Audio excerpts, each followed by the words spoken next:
The World Bank just revealed that 129 million Nigerians now live in poverty. How many of us really care to know? Do you care to know about others, especially the poor in society? Today's video is about corruption, how it ruins the lives of people and the entire society. What is corruption? How does it affect us? Do you care to know? Do you really want to know? Then watch this video and do not forget to like, share, and subscribe to this channel. Corruption is a vile disease that sucks and drains the health out of something good. Corruption in society is an evil moral infection that keeps community in a state of perpetual sickness. Corruption is a moral virus. It's so potent it leaves its host sick, lethargic, and unable to realize and accomplish all that a well person can. Where corruption thrives, poverty and not prosperity thrives. Wealth is grabbed into the greedy, grubby hands of those who get fat on the toil and labor of good people. Corruption benefits, only temporarily, those who participate in it. Everyone else is a victim of the theft, the deceit, the dishonesty, and the lies that corruption feeds on. You need to know that a corrupt person is stealing from you. Corruption is filthy work and despicable acts of treachery done under the table and behind closed doors. Corruption is a disgusting shame. Corruption keeps a nation back from true development and from progress. Wise investors steer clear of a corrupt environment. They would rather put their resources into a place where the playing field of opportunity is equal for all and not bent towards feeding the financial lust of corrupt, lying, cheating, thieving politicians and government officials. How many wonderful development projects have been lost because the investors didn't want to do business in a swamp of evil? When those great projects go to another nation or to some other place, we all lose.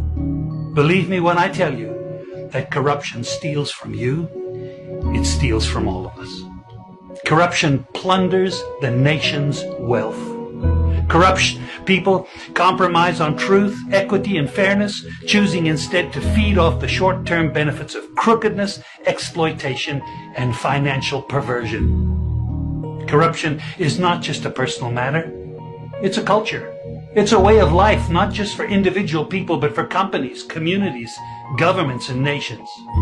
Corrupt nations, hiding behind large companies, will seek to invest in other weak nations in order to take over the assets of the nation that they've invested into. They will provide financial loans to a nation for the much needed infrastructure, and they will do it with assets that they provide. They will sign contracts by lining the pockets of rotten government officials who participate in this kind of corruption and are then held hostage by their own deceit and greed. Corruption is nothing less than a form of theft and national robbery. A corrupt person steals from everyone in society. We all lose when corruption is rampant. Those who participate in corruption have chosen evil over good, lies over truth, and personal gain over well-being of all. To be corrupt means to be rotten. When meat is corrupt, it's rotten, and it stinks. Rotten meat can't be eaten. When a person is corrupt, he's rotten and unfit for a place in the community. A corrupt person should be jailed in order to protect society from the vile deeds of the corrupt person. Government should be protecting us from the foul results of corruption instead of being the proponents and participants in corruption. When corruption is systemic, when it's a culture and a way of life, when corruption thrives, it destroys the health of the community and nation. Now let me tell you something. Defeating corruption is a very difficult thing. The love of money is the root of all evil, the Bible says. People who love money will do almost anything to get it. Those who choose to stand up against corruption, you need to know that we're going to be involved in a war. We will be threatened, vilified, intimidated, marginalized, and ridiculed. These kind of people who stand up against corruption will often feel alone, as if they are the problem instead of the solution. Corruption can only be defeated when enough people have had enough and decide to do something about it.